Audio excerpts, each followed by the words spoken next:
दिया बुझने वाली है। छा रहा घनघोर अंधेरा, अरे दिया बुझने वाली है।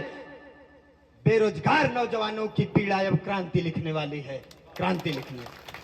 तुम्हारी एकता की ताकत सत्ता पर भी भारी है, और स्वार्थ में जो लोग बिखर गए समझो अपनों की गद्दारी है, अपनों की गद्दारी। कि तुम्हारे महलों से हमारे झोपड़ियों का रास्ता बड़ा सरल है, कि तुम्हारे महलों से हमारे झोपड़ियों का रास्ता बड़ा सरल है साहब, मगर तुम्हारी ऊंची ऊंची दीवारें हमारे झोपड़ियों पर ऐतराज करती हैं, और हक हमारा तुमसे छीनकर हमारे पर ही राज करते हैं, हमारे पर ही राज करते हैं।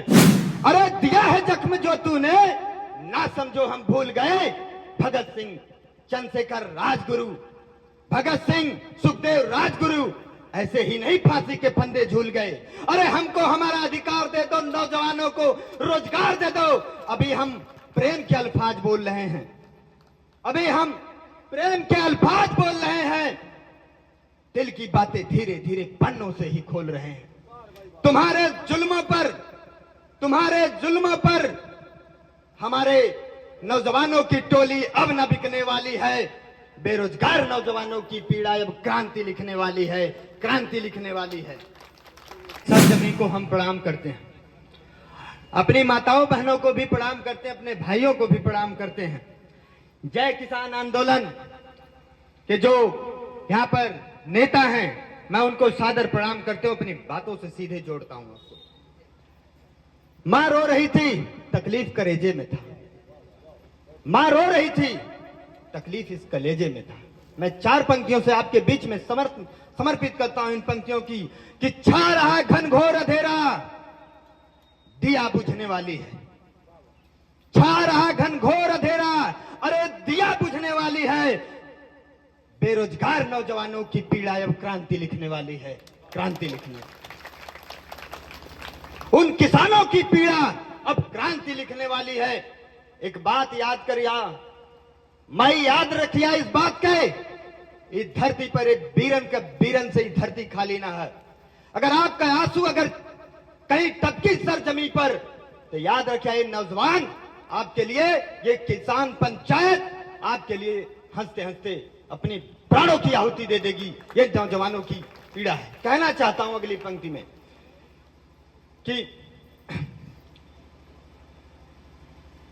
कि नौजवान, बेरोजगार किसानों की पीड़ा, बेरोजगार नौजवानों की पीड़ा अब क्रांति लिखने वाली है। अगली लाइन में कहना चाहता हूं कि दिया है जख्म जो तूने, ना समझो हम भूल गए। अरे दिया है जख्म जो तूने, ना समझो हम भूल गए। भगत सिंह, चंद्रशेखर राजगुरु, भगत सिंह, सुखदेव राजगुरु ऐसे ही नहीं फांसी के फंदे झूल गए।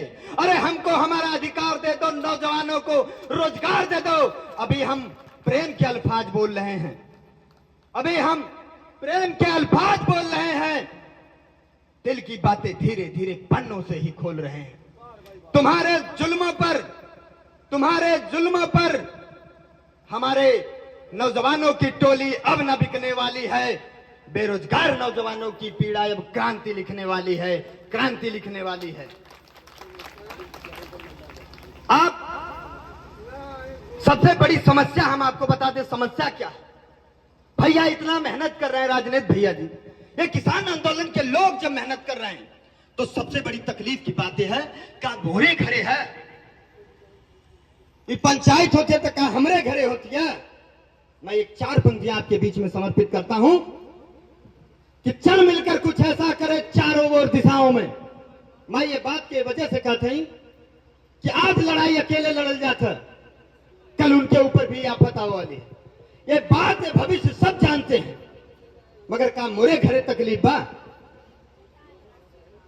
पता माई, हमरे घरे तकलीफ बा, लेकिन हम आपके दरवाजे तक हम आए हैं, इसलिए आए हैं कि आपकी पीड़ा को, दर्द को मैं समझ रहा हूं। वही बेटा इस बात को समझ सकता है जो बेटा मां के दर्द को जानता होगा, पिता के दर्द को जानता होगा। मां मेरी कैसे खाना पकाती है, पिता मेरा कैसे कमाकर मुझे पैसा देता है। मैंने एक वीडियो देख रहा था, उस वीडियो में एक नौजवान सिपाही आंदोलनकारियों को मार रहे थे।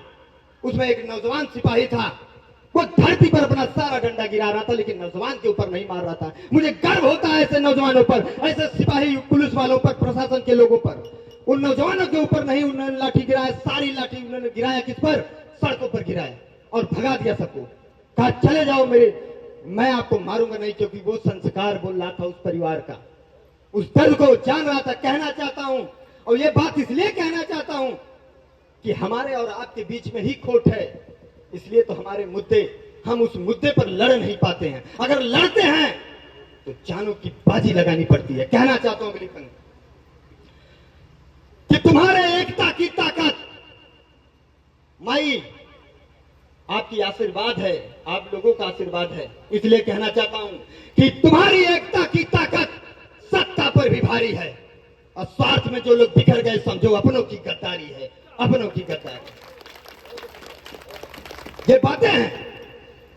आज किसान, आज से नहीं, जब से हमारा देश नहीं आजाद हुआ उसके पहले से भी हमारे लोग त्रस्त हैं। लेकिन हमारी सबसे बड़ी कमजोरी है कि हम एकत्र नहीं हैं। अगर एकत्र रहते तो ये दुख नहीं होता मां। हम हर जगह आपके संकट को काटने में प्रबल होते। समस्या नेताओं की नहीं है। ये 4 दिन के लिए आते हैं और हमारे बाबा साहब के जो अधिकार दिया बाबा साहब ने, उस अधिकार को क्षण भर में लूट कर लेकर चले जाते हैं और उसी शासन पर बैठकर तालियां बजाते हैं और हम लोगों को आपस में लड़वाने का प्रयास करते हैं। इन्हीं सब बातों के साथ मैं एक पंक्ति और कहना चाहता हूं आपके लिए कि तुम्हारे महलों से हमारे झोपड़ियों का रास्ता बड़ा सरल है, कि तुम्हारे महलों से हमारे झोपड़ियों का रास्ता बड़ा सरल है साहब, मगर तुम्हारी ऊंची ऊंची दीवारें हमारे झोपड़ियों पर ऐतराज करते हैं और हक हमारा हमसे छीनकर हमारे पर ही राज करते हैं, हमारे पर ही राज करते हैं। मैं जय हिंद, जय भारत, जय पूर्वांचल, मेरा एक संगठन है पूर्वांचल जनशक्ति सेवा संघ के नाम से आजमगढ़ में चलाता हूं। आज मुझे ये मंच, किसान महापंचायत ने मुझे मंच दिया, मैं बड़ा आभारी हूं, आपका हृदय से आभारी हूं। और मैं आपके लिए जब जब मुझे लड़ने का मौका अगर किसान पंचायत देगी, वास्ते का हंसते हंसते मैं जिस स्तर पर मुझे अपनी कुर्बानी देनी पड़ेगी, हमारी पूरी संगठन आपके साथ जुड़कर काम करेगी। इनकलाब, इनकलाब जिंदाबाद, इनकलाब जिंदाबाद।